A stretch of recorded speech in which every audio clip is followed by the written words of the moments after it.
Welcome to a Fish Out of Water podcast. Today we are interviewing Bob Gruen. This podcast is kindly supported by Camera Museum of London, pre-owned Hasselblad specialists located at 44 Museum Street, London, WC1A 1LY. Visit the website on www.cameramuseum.uk. Right.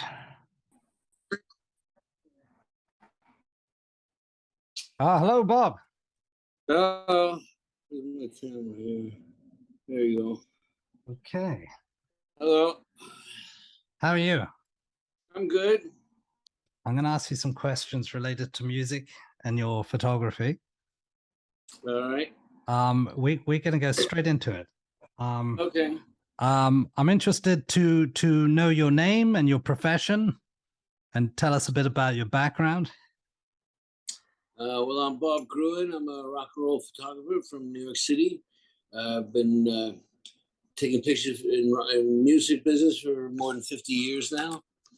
I learned photography from my mother when I was about 4 or 5 years old, and became my hobby, and then became my life. So taking pictures today. How is New York today in comparison with the 60s and 70s? Well, I like it. It's still New York. You know, the world is different every day. Nowhere's, the 60s are over, the 70s are over, but this is still New York. It's still one of the greatest cities in the world. And it's funny, a friend of mine just came, he hadn't visited in 10 years, and he says, oh, everything's so different. But I don't think everything's different. There's some new buildings, there's some stores that are closed and other stores that open, but I think it's hard to compare because things are different and they change every day. So the Lower East Side kind of rock and roll scene is long over, ever since the Max's and CBGB's and the Bottom Line all closed. But there's 50 new clubs out in Brooklyn, and if they don't live on the Lower East Side, they live in Brooklyn. So what's the difference? Like, you're going to mourn the Lower East Side, or you're going to celebrate Brooklyn? It's every day is a new day. And I don't really compare the past. I don't mourn the past. I would not want to go back to Max's Kansas City tonight with the people that I used to go out with. Right. I did that. Why would I go back to high school? Are you adapting to the times? Are you photographing new bands? Is there a new scene? I'm not photographing new bands. I'm adapting to my age. I'm 77 years old now. And, when I was 30 years old, hanging out on a bus with the Sex Pistols, drinking beer was fun. But right now, if I go and try to do something like that, I'm an elder citizen. I'm, so respected that the drummer's girlfriend is taking my picture instead of me taking the band's picture. So you don't do the same thing every day. Every day is different. Every day changes, and you move on. I've been reading your biography, and thank you. And it's very interesting. It's something that I'd recommend all budding photographers and people interested in music. It's called Right Place, Right Time, and you say quite frankly that. Okay, we'll just pause for a second. Oh, here it is. Yeah, so that's an image of it, which I could do a screen grab of. Right. Yeah. Okay. And you began early in photography, and it says here that you began it because you were good at it. But how do you know whether you were good at it? Did someone tell you were good at it? Yeah. Yeah. If everybody tells you you're good, then you got to believe you're good. There were pictures, I took that I thought I liked, but it's only until other people start telling you that they like them that you can get a feeling that you're actually accomplishing something. In the early days, were some of your pictures used for publication, and how did you choose them? Did you choose them, or did other people choose them? Did you work in collaboration with others? Well, it depends on how early you mean. My first photo pass was at the Newport Folk Festival in 1965, but not because I was working for any magazine or anybody. It's because I got a fake letter from somebody because I couldn't afford tickets. So I was taking pictures of. I lived with a rock and roll band, after high school in the 60s, the idea was to turn on, tune in, and drop out. And that's what I did. I dropped out and I lived through the rock and roll band, but I didn't know I was actually falling into a real career. Because eventually the band, after a couple of years, they got a record contract, and the record company used my pictures and they liked them, and they started to hire me to take pictures of other bands.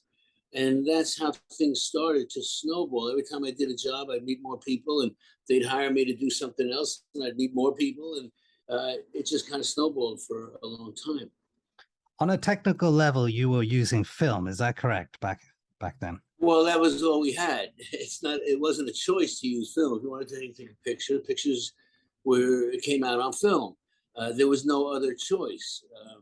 Until they invented a digital way of doing it. And around 2000, the digital processes got good enough that you could get a file that you could print in a magazine or on an album. And it was around 2000 and I switched from film to digital. When you were working with film, what film? Do you remember the stock you were using? Well, we used Tri-X and Ektachrome primarily. If there's a lot of light, I could use Plus X or Kodachrome. But those 4 films were basically what I used all the time. And do you remember the lenses? Was it 50, 35, well, 135? I had a 24 millimeter wide angle for the majority of the time.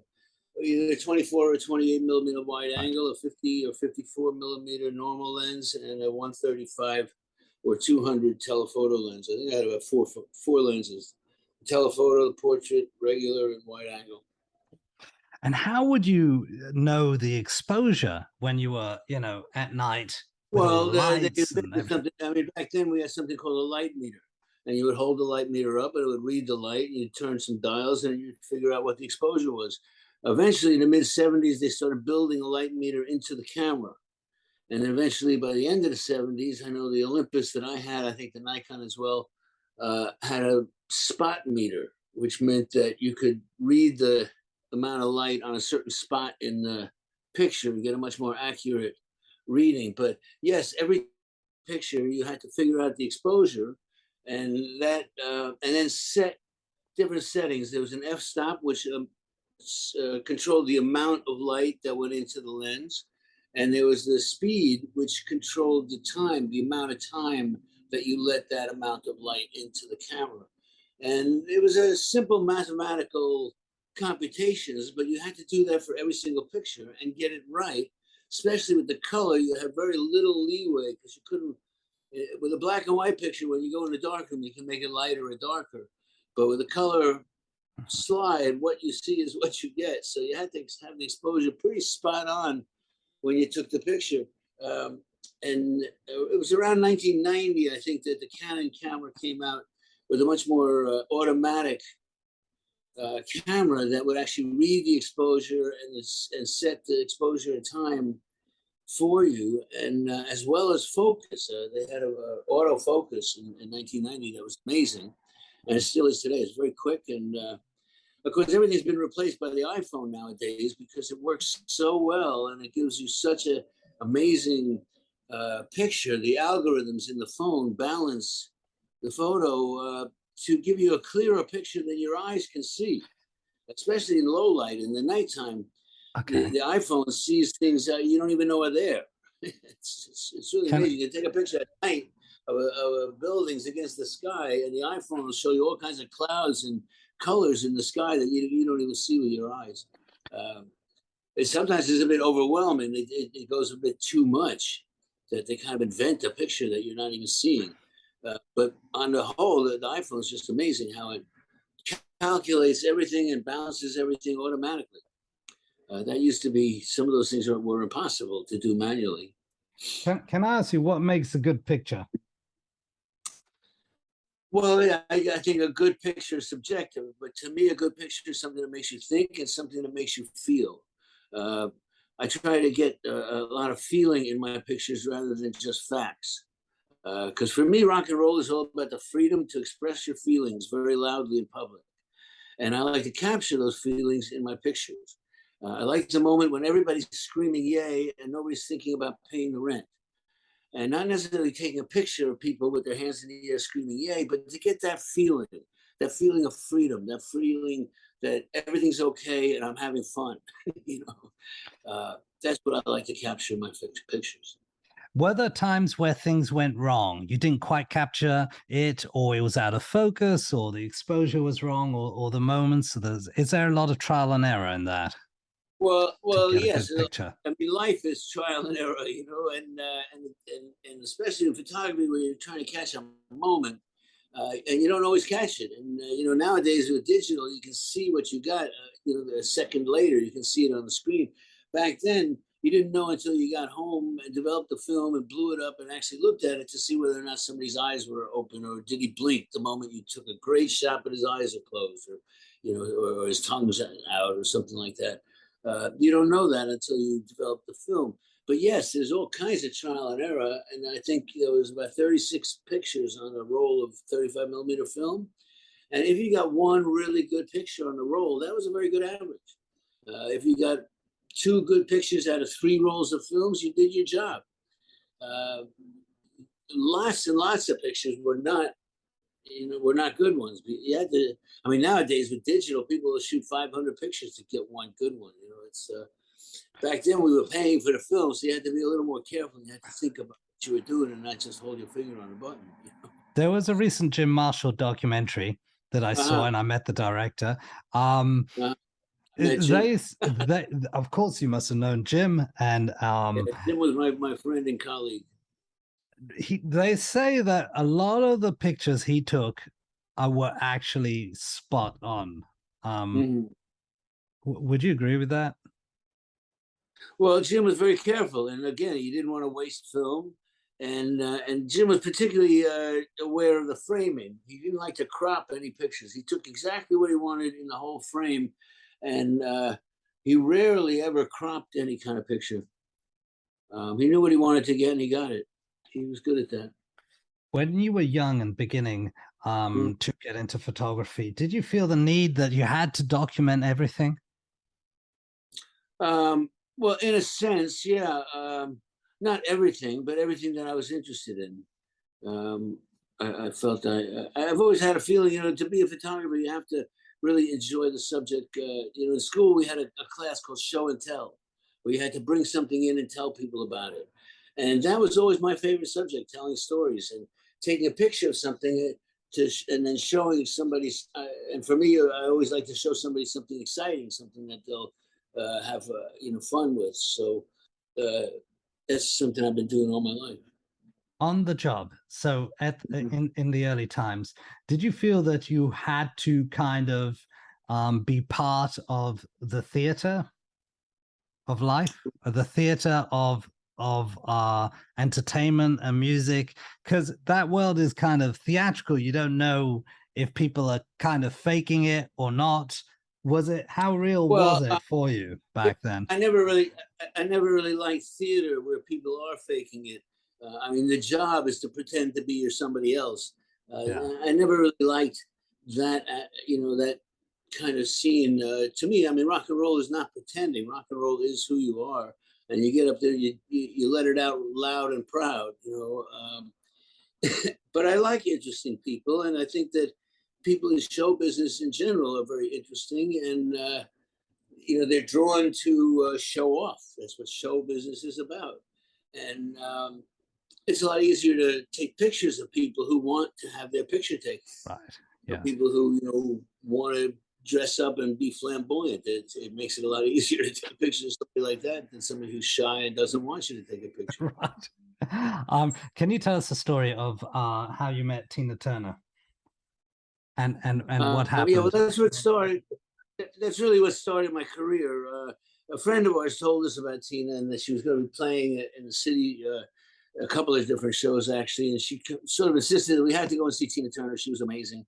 And so we went to see them, and they were opening for the Felt Forum for Sam and Dave. And I remember just being totally blown away by the excitement and the energy and the communication. Tina gets really in touch with the audience. I mean, she comes out and she starts her show by saying, "Hi, everybody."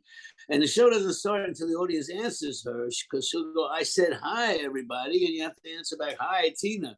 And then the show starts, and she's in communication throughout the whole show.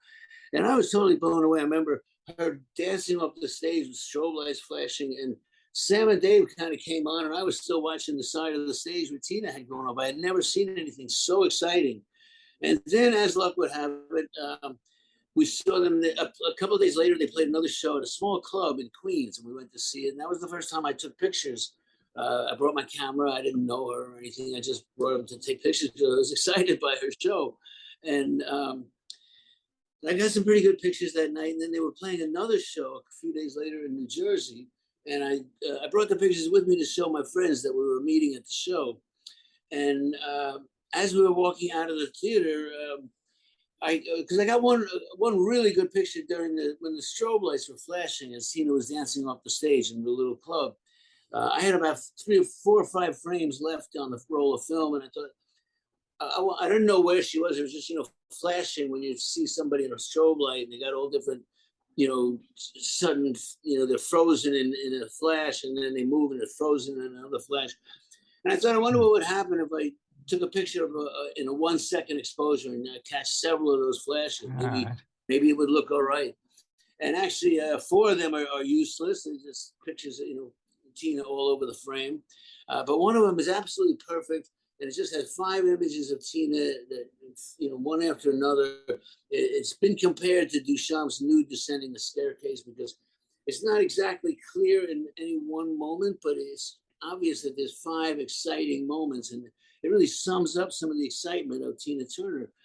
And so I brought some of those, and there was a couple other good pictures that night. So I brought them with me to show my friends the next day when we saw Ike and Tina in New Jersey. And as it happened, as we were walking out of the theater, one of my friends saw Ike Turner going from one dressing room to another, and she literally pushed me in front of Ike and said, "Show Ike the pictures." And he stopped and he said, "What pictures?" And I showed it to him. He goes, "These are good pictures. I got to show these to Tina." And he took me in the dressing room, and all of a sudden Tina Turner was looking at my pictures and liking them. And I was having trouble breathing because I was standing next to her, and I couldn't believe I was, getting to meet her. And then Ike said he wanted to bring me to the record company, and that following week, he introduced me to the publicist at, I think it was Universal Music, and United Artists, United Artists. And that publicist took me to a party where I met a couple of other people that I still know today, in fact. And it was that night that really started my whole career. It really started the ball rolling, and the ball just started snowballing. Every time I went somewhere, I'd meet people and I'd do more jobs, and that's how it worked. But it was Ike and Tina that got me my start. What happened after that meeting? So you I started shopping with them a little bit. I stayed in touch with them. They came back to New York the following year. By that time, I had bought a Sony Portapak. It was the very first consumer model portable video machine. And before that, if any band or anybody wanted to see themselves perform, you had to make a film and then get the film developed and then find a projector and then project the film to watch it. So it took a week or longer, if you were in a rush to get to see the film.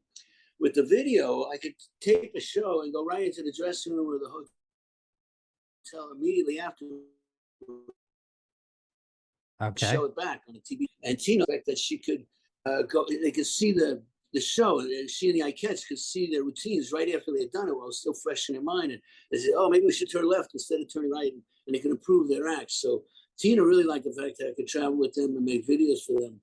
Because like I say, before that, a band hardly ever saw themselves. Because if you were on TV, they didn't have videotape back in those days.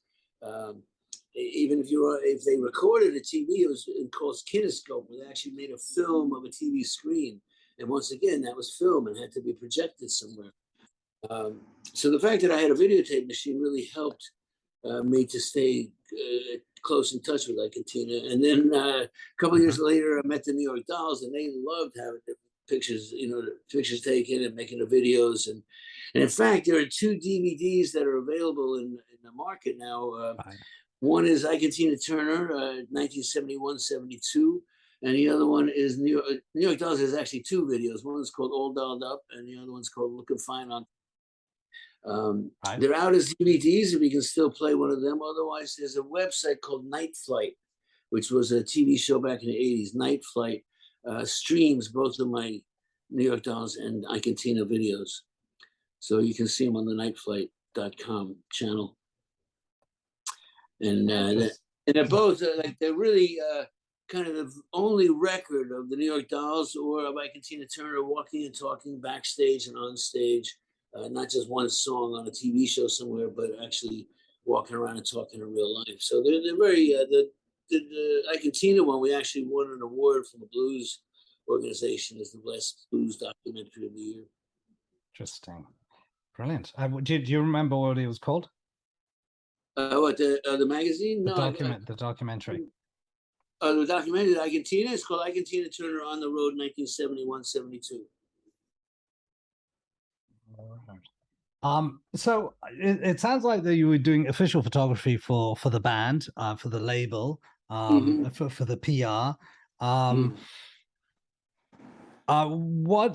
How important is it that the photographer have a good relationship with the artist? Where's trust coming into it? And, you know, what if you took photos of things they didn't want you to take? Was there a sort of ethical issue? Did you ever think about it? I generally try to avoid taking any pictures that people don't want me to take. I like to take pictures with permission. Generally, for instance, if some drugs came out in a room, I would usually put my camera down.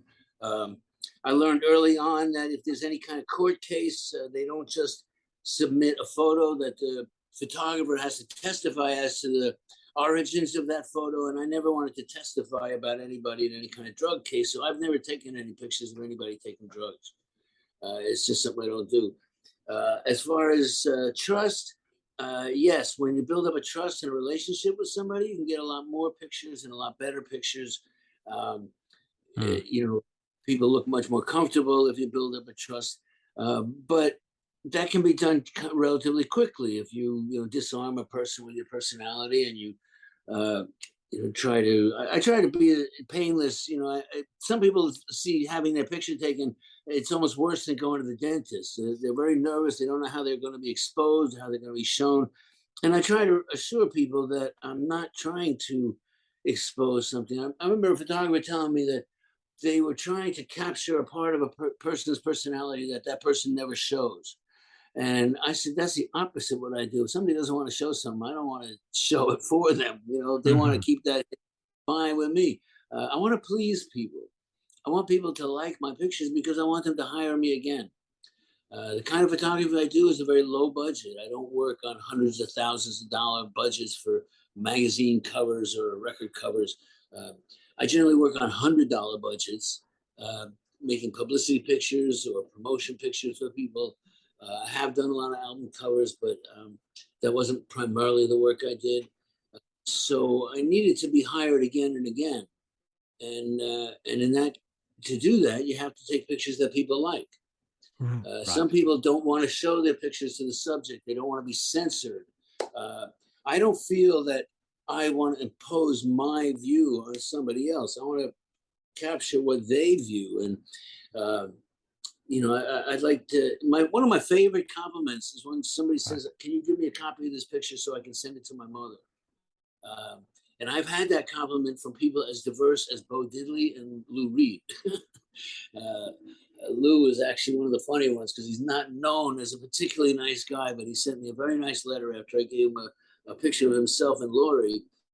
And he wrote back and said that he gave the pictures to his mother, and his mother was very happy. And if I made his mother happy, I made him happy. He thanked me for that.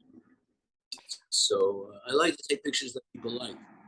What was the relationship with Lou Reed? How did you meet him? Caustic. Lou was generally in public. He was kind of a caustic guy. Over the years, I got to know Lou. He was actually my neighbor. He lived a couple of blocks down from me here. He could be friendly. He could be nice, but he generally wasn't. Can you give us a moment, or can you describe a scene?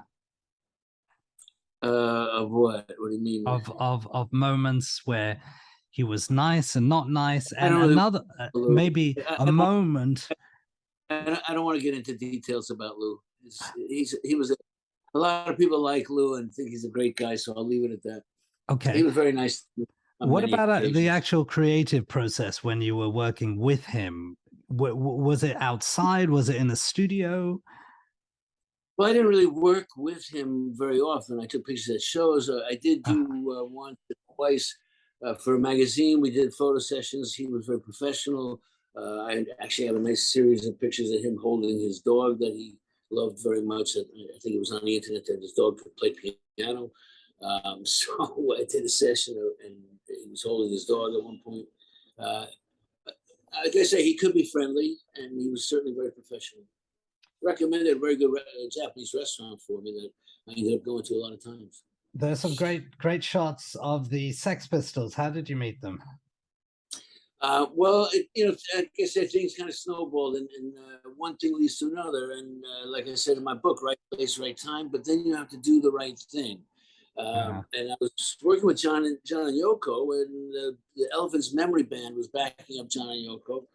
I met John and Yoko through an interview, and then I started working with them because they liked my pictures, and I got to know the Elephants well, and they liked my pictures, so I did an album cover for them. That John and Yoko were producing an album. And when I went to the Elvis office, I met somebody there who told me I should come and see this other band. The same management managed the New York Dolls. So I actually met the New York Dolls because of my work with John and Yoko. But when I met the New York Dolls, they were one of the most photogenic and photographable bands that I ever met. I started doing a lot of work with them, both with still pictures all the time and with the videotape. Like I say, I have the DVDs because we made so many videotapes of the Dolls.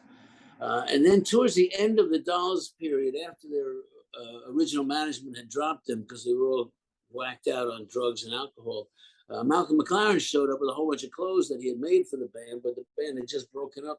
So Malcolm kind of got them back together. He put a couple other guys in the hospital. He saved Jerry and Johnny and Arthur by getting them into rehabs and getting them cleaned up a little bit, long enough to wear his red clothes that he bought. I mean, Malcolm's main goal was not to really to manage a band, but to promote his clothes.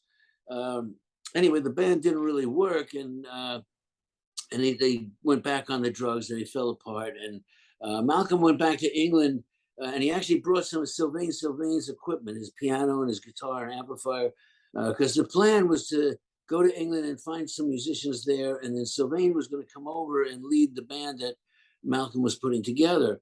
That was 1975, and over the summer, David and Syl, after the Dolls had broken up, they were very broken. I knew some connections and got them a job in Japan. And Malcolm got tired of waiting for Sylvain because Sylvain was on this tour in Japan. He got tired of waiting for him to come to England, so he got this other guy called Johnny Rotten to front the band, and well, the rest is history. I remember when I first went to England in '76, Malcolm and the editor of the NME were the only people I knew in England. And I remember Sylvain saying, "Tell Malcolm I want my piano and guitar back." But by that time, Steve Jones was already using the guitar, the famous white Guild guitar that Steve has. It was actually Sylvain that put those decals on the guitar. But anyway, so that's how I met Malcolm. And when I got to England, he said, "Yeah, I have this band. It's called the Sex Pistols. Come on down to this Club Louise, and you can take pictures of them." And at Club Louise, it was kind of like the back room at Max's in New York. Club Louise, I met The Clash, Sex Pistols, Susie and the Banshee, Billy Idol, Marco Peroni, Stu Catwoman. Everybody seen the whole upcoming punk scene, Caroline Coon and John Savage, the journalists who would write about it. They were all in this one room, and I just showed up at the right time.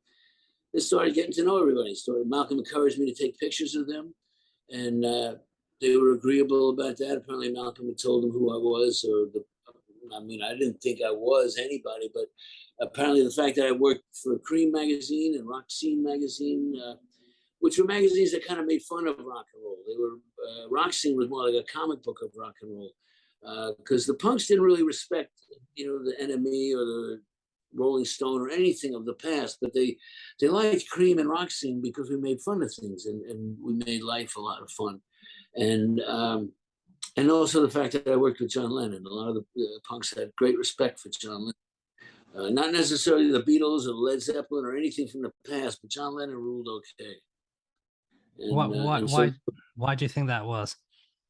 I don't know. Actually, I was with Lester Bangs and I were at the Clash show live at Leeds. And that's why I said it the way I did, because in the middle of the show, Joe Strummer yelled out, "No more Led Zeppelin," and the whole crowd cheered. He said, "No more Beatles," and they all cheered. And "No more Queen Elizabeth," and they all cheered. And then he said, but John Lennon rules okay. And they all cheered. And I turned to Lester. I said, everything's bad, but John Lennon's okay. He said, well, John was a real punk. You know? How did you get along with John and Yoko? What was well, John was a very, very funny person. He was always cracking jokes. And Yoko is one of the most intelligent, generous people I've ever known. And they were both very real and very of the moment, very present. And so am I. And we got along on that level. John was very perceptive and very funny. And really, it was always fun to be with John Lennon. I always learned something, and I always had a good time laughing.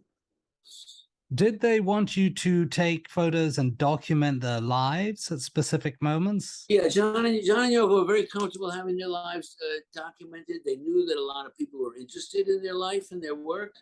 And I met them shortly after they came to New York, and they liked the pictures I did, and they liked my personality.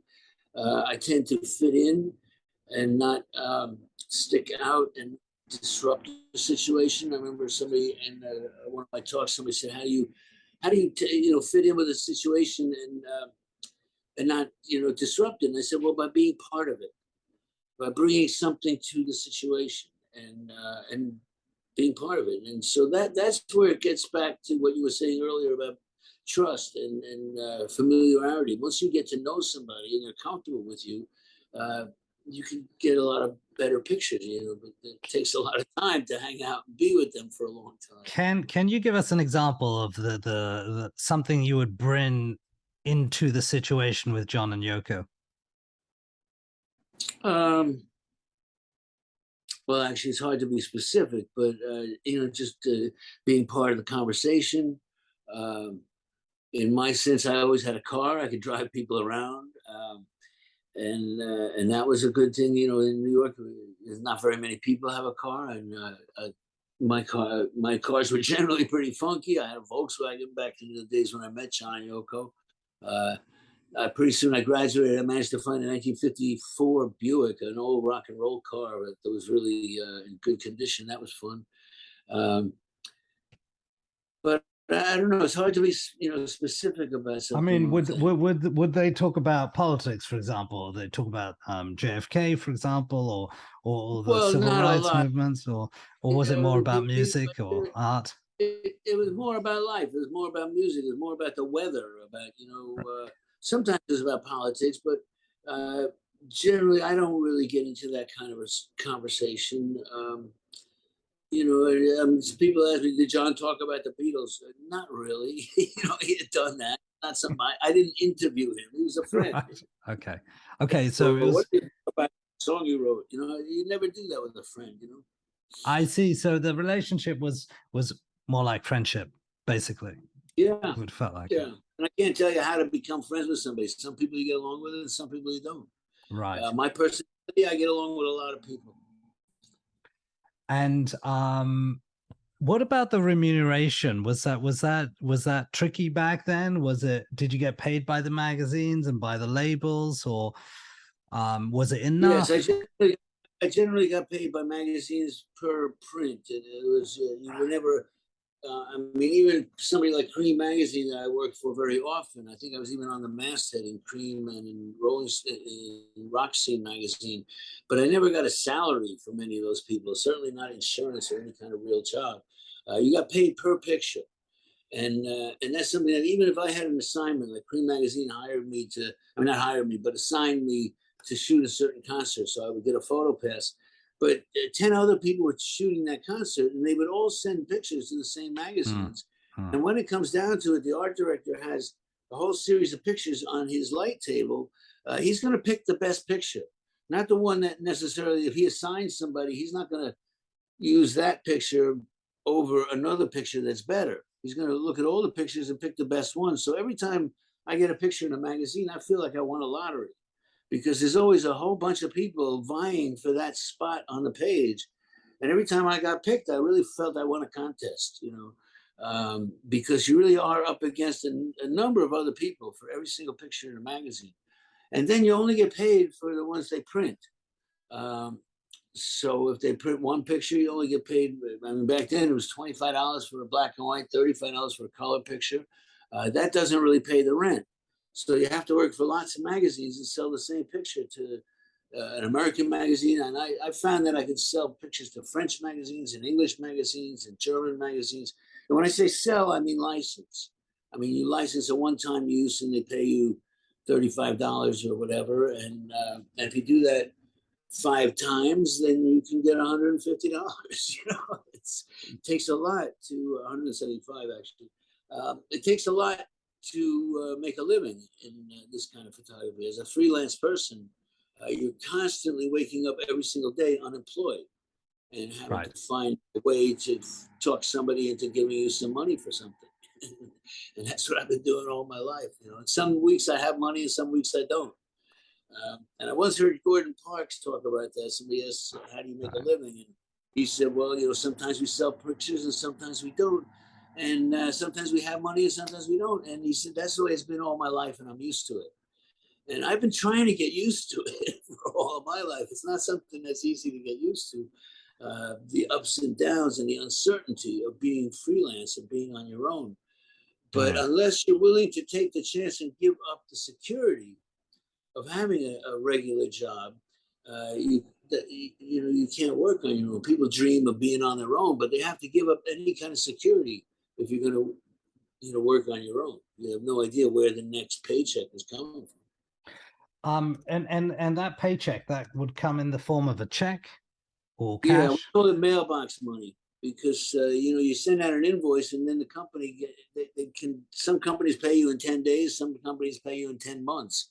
You know, sometimes they say they'll pay in 30 days and then they don't. And then you have to spend 2 months reminding them to send the money. Although some people are pretty good. You send an invoice and a week later you got a check, but you never really know. So you got to open the mailbox and say, hey, did I get paid today or not? So we call it mailbox money, you know. Back then, how did you contact the foreign magazines or magazines abroad, like French or English ones? Well, it took a little while before I built up connections. I mean, the first couple of years, I didn't really know anybody, but I made a connection with Lisa Robinson, who was the premier rock critic of the time. She was writing for the New York Post and syndicated. The Post was syndicated into like 150 newspapers across America, and she also wrote for the NME in England. So that was my first introductions to international papers and magazines. And then slowly I met, you know, I remember meeting somebody from a French magazine at a Rolling Stones concert. And starting to make a connection with them that lasted for almost 40 years until the last editor kind of retired. Actually, they still use my pictures once in a while. The Rock and Folk magazine in France. And the NME and Melody Maker, they still call me up once in a while. But it took a while in the beginning to get to know those people. Do you have any fun memories of shooting inside music studios? Inside studios? Yes. Yeah, I always enjoyed it. I remember in the early days, especially the sound. I mean, hearing a record being recorded, and then when it finally is mixed, the final mix on the big speakers in the sound where you're just kind of in the music and you're surrounded by it, is a really great feeling to really hear the music like that. And many times with John and Yoko, I enjoyed being in the studio, particularly in 1980 when they were mixing the Double Fantasy album. I was able to, they always welcomed me to come by late at night to talk to them, and I would come by and hear the final mixes every night. But I think one of the very first sessions I ever went to was one of the most exciting, and it was just a classic session. It was with the Isley Brothers, and I don't exactly remember what song they were recording, but I remember they put the basic rhythm tracks down, and then they did some overdubs and had more of a track, and then they did some vocals, and then they did background vocals, and the song just built and built, and it was just a real soulful night. And then when the song was finally done and they were making a final mix, they ordered a whole load of fried chicken, and everybody kind of had a party with, you know, fried chicken and some drinks, and it was just a fantastic night of soul music. And that was the Isley Brothers, probably 1970 or something, 71. It was really early in my career. Do you think I can send you an email with another Zoom link? So probably just for another 15 minutes, we'll Okay. wrap up. I'll send you another link to your email because Okay. I'm All running right. out Go of ahead. time. Okay, All cheers. right. All right. We'll sign off here. Okay. Right. Sound. All right. Hi. I'm just gonna go to specific names now. Uh-huh. Do you know Jay Burnett, the producer, the engineer? Not offhand. Not sure. What you went on many tours. How was that? How was that for you? I like going on tour. It's fun. You got a road manager to take care of you. You don't have to think about anything. You wake up in the morning, they tell you where to go, they feed you. You go to interesting places, meet interesting people, and then get on the bus and go and do it again. For me, it was a lot of fun to go on tour, I'm wondering, especially when you're with yeah, interesting people like the Clash. what was interesting about the Clash?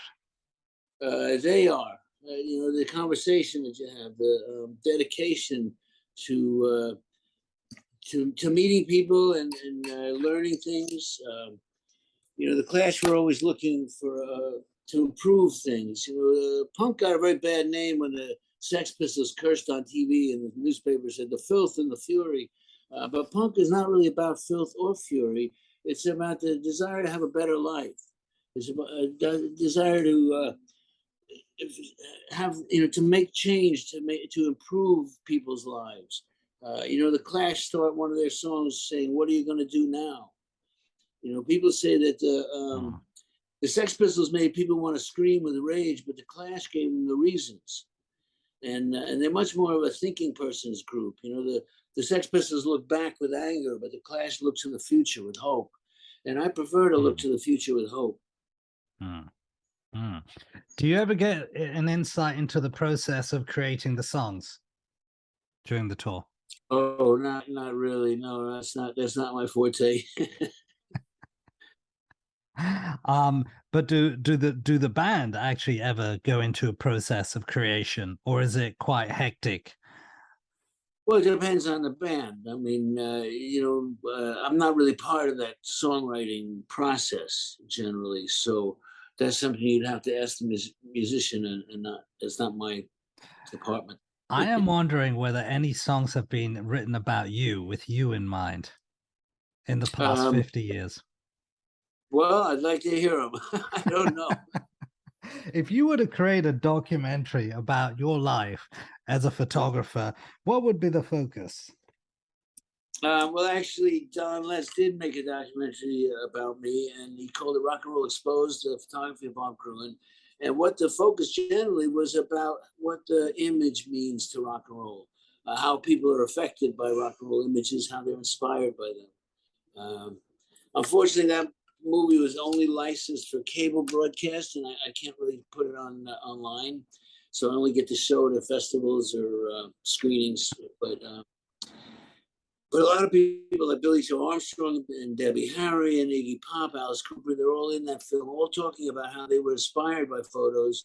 And I think Billy Joe says something about you see all these pictures and you can realize that people can screw up and they can still be okay. Other people like Dave Bryant from the Bon Jovi band, he's the piano player in the Bon Jovi band, said that when he saw the picture of Led Zeppelin standing in front of the airplane, that's what he wanted to do. He's one of the few people who've told me that who actually achieved it. Most people just dream about it. Okay, yeah, of course, that's the classic picture, and I recall it. It's in your book as well. We get a picture of that moment. Do you recall that moment? Can you remember it like it was yesterday? It's funny because that picture of Led Zeppelin standing in front of the plane kind of epitomizes the excess of the '70s, and a lot of people know it. It's a pretty well-known photo. It was actually, again, Lisa Robinson called me in the morning and said, we're going to go to Pittsburgh with Led Zeppelin. I said, how are we going to get there? She said, oh, it's okay. They got their own plane. So we met the band at a hotel in New York and went out to the airport in some limousines. And then when we got there, I don't know if it was Lisa or me, I just said, let's get a picture of the band in front of the plane. And we were about to get on, so they just walked over to the engine, and they're by the wing of the plane, and you can see the name on the plane in the background. What I like about that picture is that the plane is so big, it doesn't fit in the picture. A few months later, I went on the same airplane with Elton John, and we took a picture at the airport, and the plane is way in the background, so you can see the whole plane, and Elton's just standing there, and it looks like a little toy in the background. It's not nearly as dramatic. So the fact that the plane just overwhelms the picture makes it just look so much bigger. And that's a picture that's inspired a lot of people to be in a band because they want their own plane too. You know, we'll see. I don't know. Not everybody gets one. You met Mark Boland in 1971. Right. Do you recall that moment?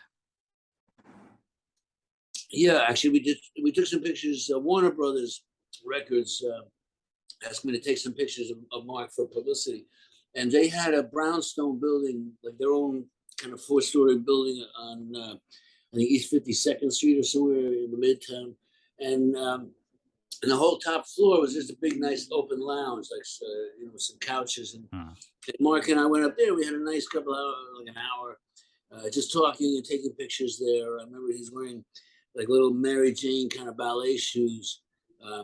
And he was just a really sweet, very nice guy. I mean, considering how loud he is on stage, we just had a really nice conversation. And I remember seeing him at a Who party where we were all kind of drunk, and then he passed away after that. What was your recollection of Keith Moon? Keith was a wild man.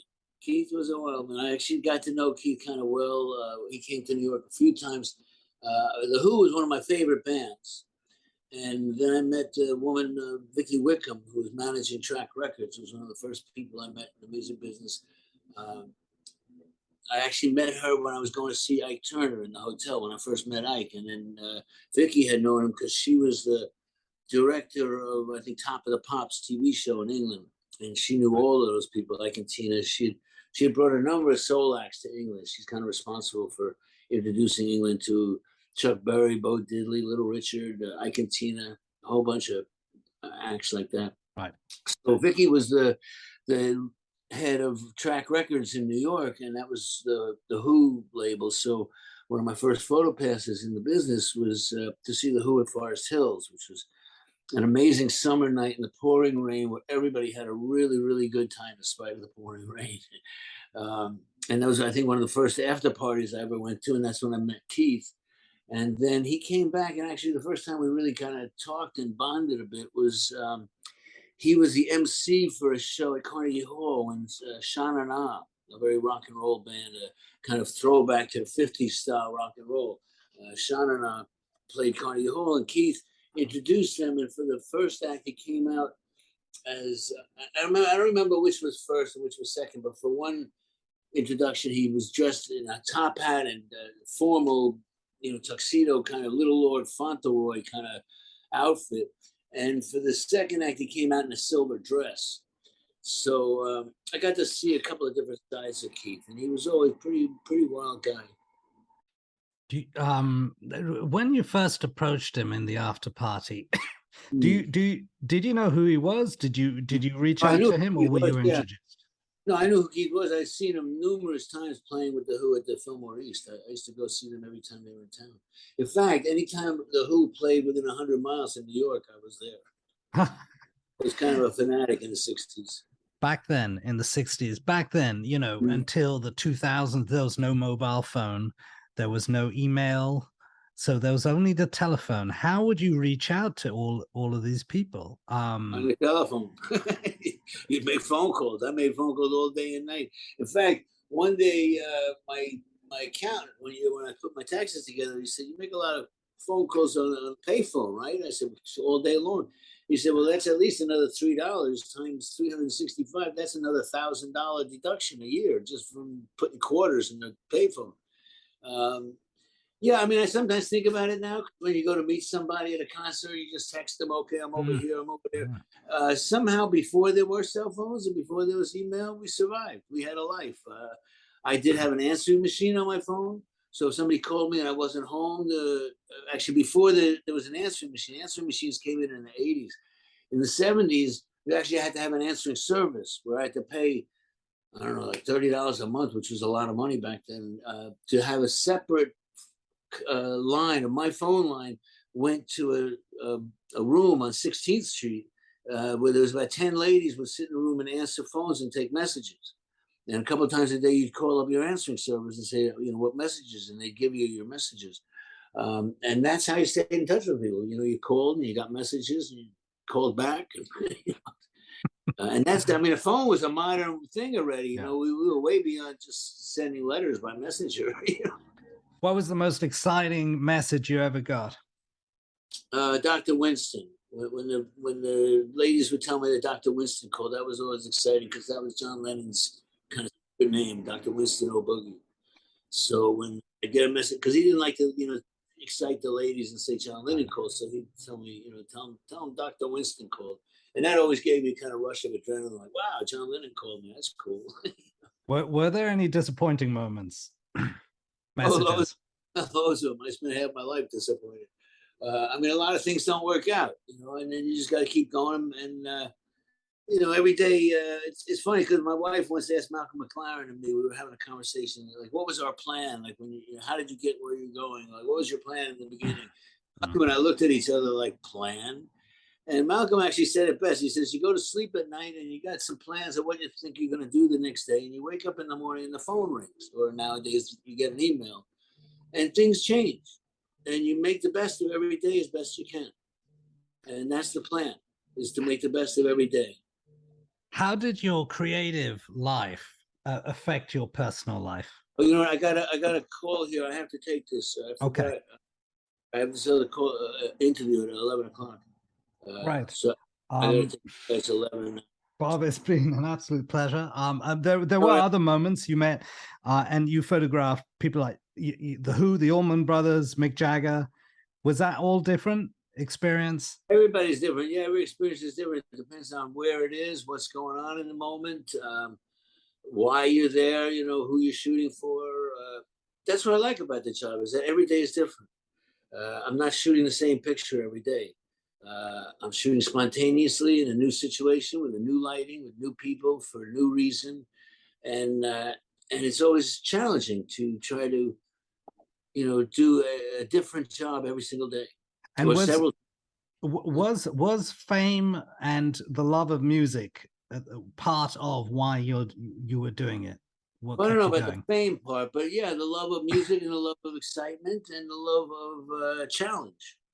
Some people ask me, what was your hardest job? But the hardest job to me was the most enjoyable, because the harder it is, the more the accomplishment when you get it done.